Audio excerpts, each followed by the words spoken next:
Subscribe कीजिए डहरिया music YouTube channel को और घंटी को दबाइए नवा वीडियो की जानकारी पाइए।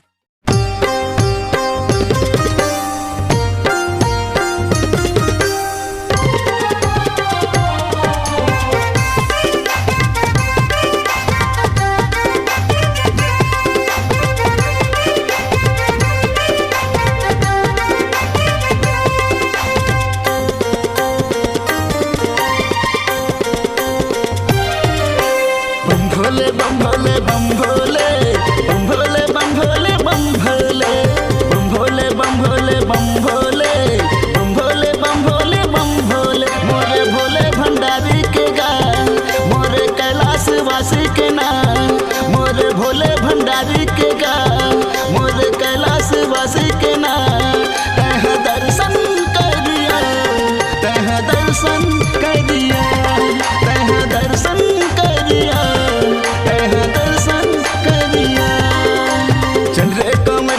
कामर उठा बोल बम नारा लगा चल रे कंवरिया ते कामर उठा बोल बम नारा लगा।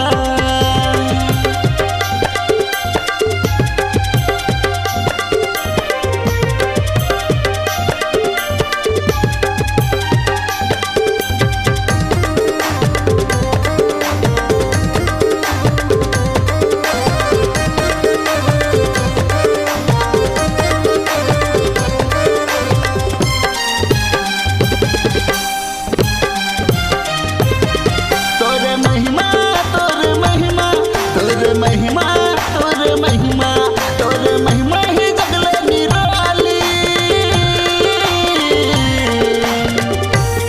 मोरे भोले भंडारी तोरे महिमा ही जगले निराली मोरे भोले भंडारी जगमगा तोरे सोर है नाम के गतुरिया जोर है जगमगा तोरे सोर है नाम के गतुरिया जोर है बना ले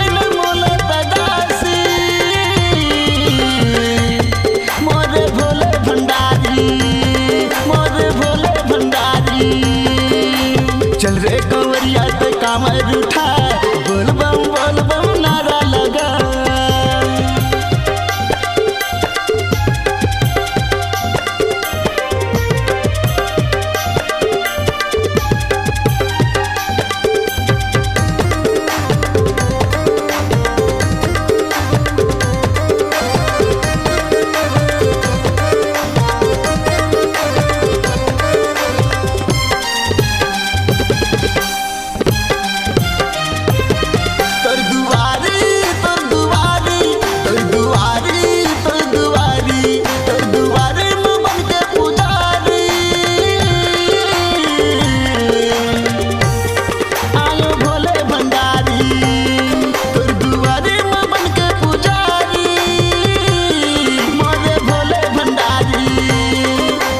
जगमगा तोर सोर है नाम के गतुरिया जोर है जगमगा तोर सोर है नाम के गतुरिया जोर है बना ले मोले तदासी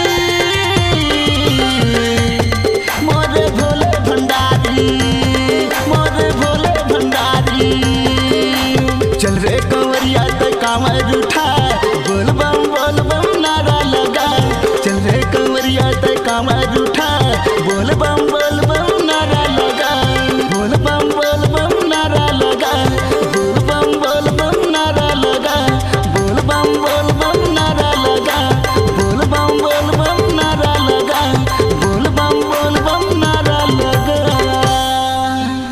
यदि आपके आवाज में है दम तो चले आइए multi track digital audio video and film recording studio Pamgarh आपको दे एक नई पहचान। पता जांजगीर रोड पुराना सोमवारी बाजार पामगढ़। Phone number 8878431262। यदि आप हमारा गाना फ्री में डाउनलोड करना चाहते हैं तो हमारे चैनल को YouTube पर सब्सक्राइब कीजिए। स्टार म्यूजिक पामगढ़ आपको दे एक नई पहचान।